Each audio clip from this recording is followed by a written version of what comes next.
atau dia bab 75, meminta Giwang untuk mengundang makan malam. Dia mengenakan celana jeans dan kaos. Penampilannya diperhatikan suaminya dari atas sampai bawah. Yayu ikut melihat penampilannya. Apa ada yang salah? Tanyanya. Tidak ada, ayo. Ajak Chef Robi sembari mengulurkan tangannya. Kita mau kemana?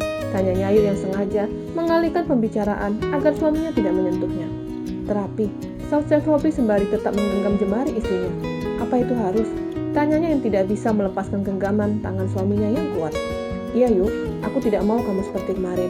Sahutnya lalu membawa istrinya menuruni anak tangga. Mereka langsung menuju dapur. Dan di sana terlihat sangat sibuk. Banyak kok yang sedang menyiapkan menu yang telah dipesan pengunjung restoran. Kehadiran mereka membuat semua yang ada di dapur menatap ke arah mereka. Genggaman tangan pemilik restoran yang menjadi pusat perhatian mereka. Bagaimana mungkin belum ada ikatan suami istri, Robi dan Yayu berada dalam satu atap, dan itu membuat mereka memikirkan hal yang aneh-aneh. Pagi Robi, sapa Lia sembari melirik Yayu, menatap Yayu dari atas sampai bawah.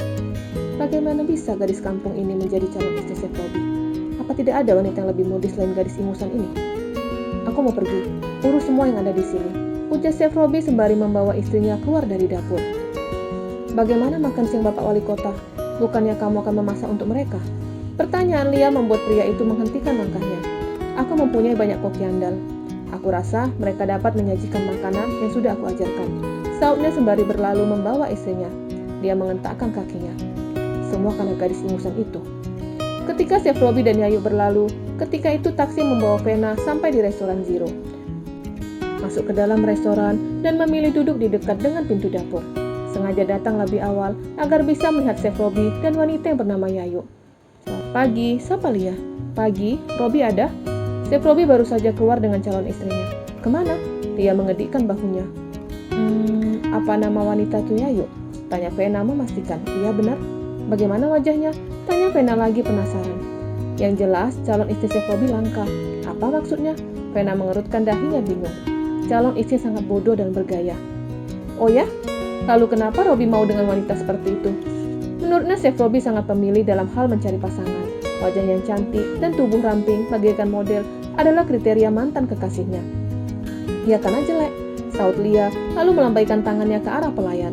Pelayan segera mendekat. Layani dia. Titahnya sembari menunjuk Vena. Dia tidak banyak waktu untuk melayani semua pertanyaan Vena.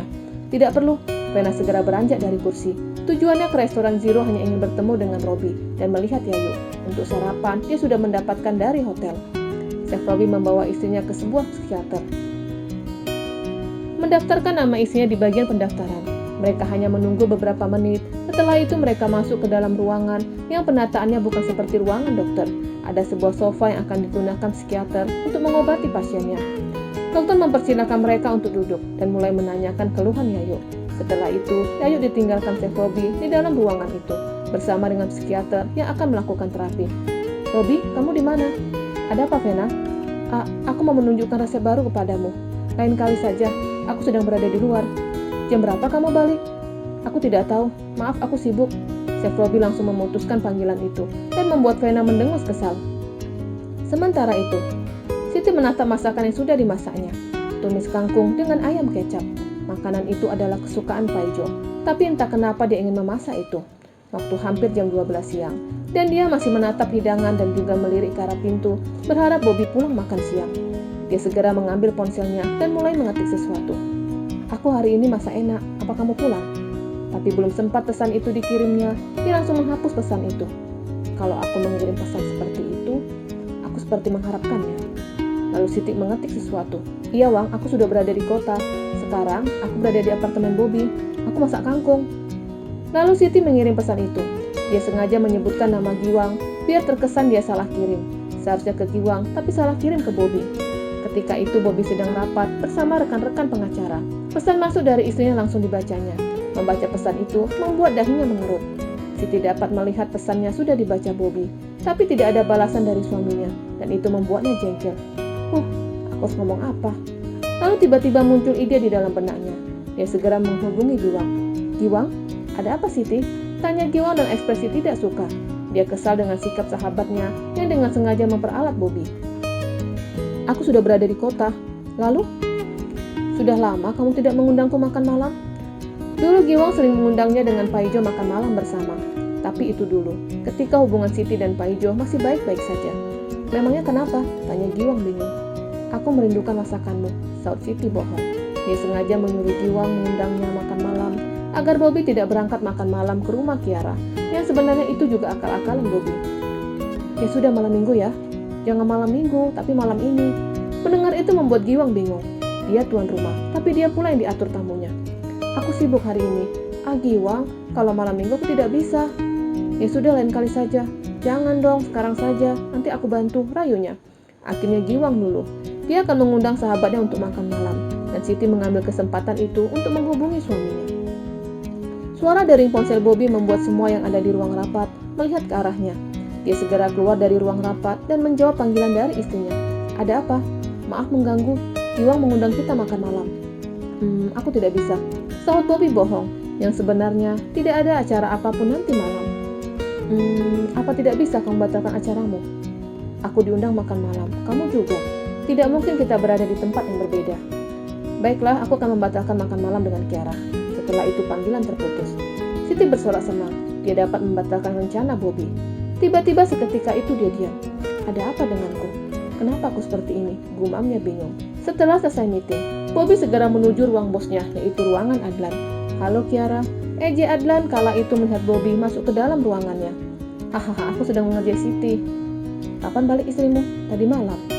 Istrimu mengundang Siti dan aku makan malam. Adlan mengerutkan dahinya.